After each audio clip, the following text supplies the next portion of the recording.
está David Páramo. David, ¿Qué ¿cómo tal, Pascal? estás? ¿Cómo estás? Buenas noches. Otra vez los excesos verbales a los que se tiene que enfrentar el presidente. Durante mucho tiempo el presidente de la República generó la narrativa de que las condonaciones de impuestos eran solo a los amigos, que eran una práctica indebida, incluso hizo que pasara una ley en el Congreso para que no se pudieran hacer estas condonaciones de impuestos. Tenían un sentido las condonaciones de impuestos, era recaudar lo posible. Las condonaciones de impuestos, bueno, y serán hasta que se publique la ley o hasta que termine todo el proceso legislativo, tenían el mismo sentido que tiene cuando el banco le da una crédito a un cliente. Oye, me debes mucho de impuestos, me debes mucho de impuestos o debes mucho de tu tarjeta. ¿Cómo le hago? Bueno, pues al final del día es, si yo te rebajo un poco y te doy algunas facilidades de pago, ¿se puede pagar? Sí. Al final del día lo importante es la recaudación. O sea, el Servicio de Administración Tributaria está para recaudar, es su misión, así lo marca la ley, y a veces para poder recaudar algo, puedes llegar a tener dos opciones. O termino con la empresa o con la persona, que lo terminará llevando a la cárcel porque se va a la bancarrota, etcétera, etcétera. Que eso implica la no recaudación y la caída, o decir, oye, pero si aquí hacemos, si tú pagas una parte, entonces recuperas algo.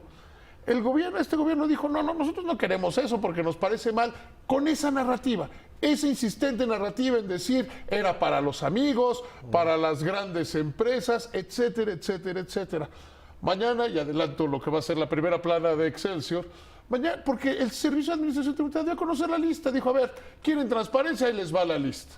En la lista hay desde personas que hoy están por razones indebidas de moda, como José José, que le hicieron una condonación de 10 millones de pesos sin impuestos, como Jacob Polewski. Jacob Polewski le perdonaron 16 millones de pesos de impuestos. La dirigente nacional de Morena. ¿Era para los amigos? ¿Era una forma de corrupción? ¿Era cómo decían, el prianismo, cómo favorece a sus amigos? Jacob Polewski en ningún catálogo, en ninguna concepción, en ningún momento se puede poner como amiga de los gobiernos anteriores. Y hay muchos deportistas, hay muchas personas públicas, hay muchas empresas, pero insisto, no era una práctica ilegal.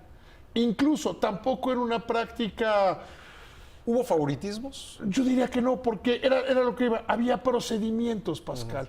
O sea, se tenía que cumplir una serie de requisitos. Oye, tú debes, no sé, voy a inventar el número, 100 de impuestos.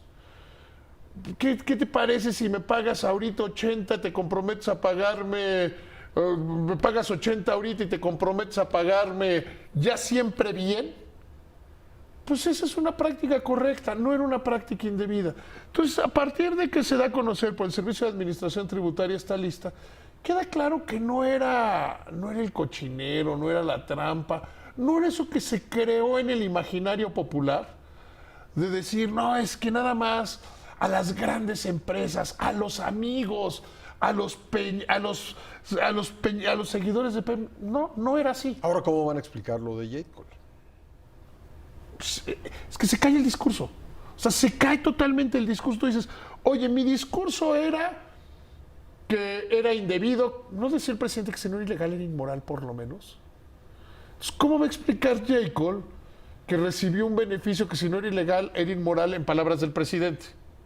Entonces podrán inventar que es porque la campaña de Morena, de no sé, aunque luego en Morena ya es que pasan unas cosas muy raras. Dicen, dice Jacob, el padrón es un cochinero. ¿Y quién es la presidenta del partido? O sea, es tu cochinero entonces, ¿no? Si está manoseado, es tu propio manoseo.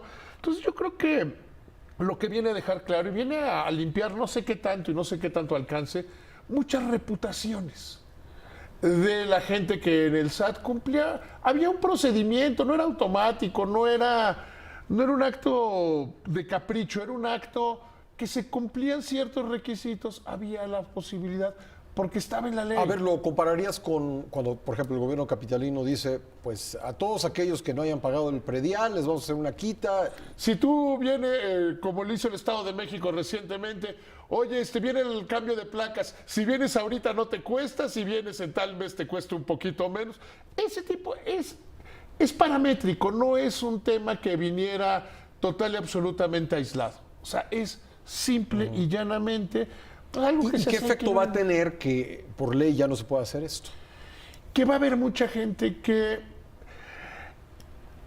no puedas llegar a una solución con el SAT. Hay gente que se mete en problemas con el SAT porque decide no pagar porque su actividad es delincuencial. Los que recurren masivamente al uso de factureras o los que tienen factureras. Y hay otros que tuvieron algún problema o que tuvieron alguna... A ver, llevemos al caso de Interjet. Interjet tiene un problema fiscal. Resulta que después del juicio, a lo mejor dicen, sí me debes. Y dice Interjet, sí, pero ya se hizo una bola de nieve muy grande. Entonces, oye, ¿cómo le hacemos para que Interjet sobreviva? Con una quita. Va a complicar esas cosas que el discurso, que el exceso verbal del presidente, que el decir, no, nada más era para los amigos, y si no era ilegal, era inmoral, y con eso se beneficiaba a los amigos del prianismo y a los seguidores de Peña, pues ya se acabó ese discurso. Y no solo se acaba ese discurso, se acaba esa facultad. Piénsalo en términos bancarios, por eso es el término de las quitas bancarias. ¿Al banco qué le interesa? ¿Le interesa meter a la cárcel a un cliente? ¿O le interesa recuperar y salvar la mayoría de los depósitos a favor de sus clientes depositantes?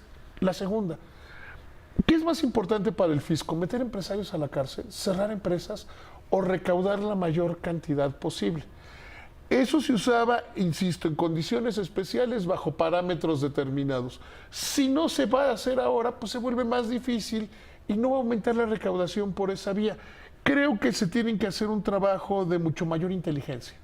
Lo ha venido diciendo el Consejo Coordinador Empresarial, lo ha venido diciendo Coparmex, lo he venido diciendo yo, en que sí hay muchas cosas fiscales, pero hay que moderarlas cuando no sea el discurso político.